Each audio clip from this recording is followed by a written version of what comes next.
Good day everyone, ako po si Jackie Lanosa, kasalukuyang nag-aaral sa ICSA. Kinuha ko yung UK Diploma in Health and Social Care dahil alam naman po nating lahat na this field is the biggest sector of employment globally.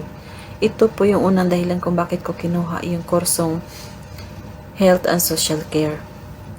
Pero kalaunan habang tumatagal, na-realize ko na ito pala yung gusto kong gawin at matutunan. Marami akong natutunan sa kursong Health and Social Care, katulad ng pagkuha ng vital signs, BMI at marami pang iba.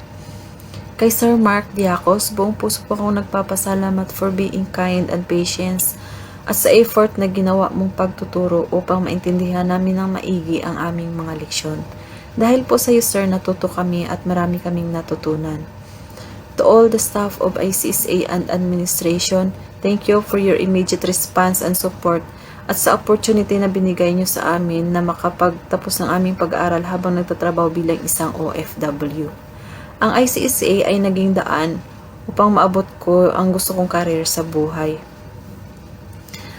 To all my kababayans na gustong magtapos ng kanilang pag-aaral habang nagtatrabaho bilang isang OFW, I highly recommend ICSA for the quality education that you deserve.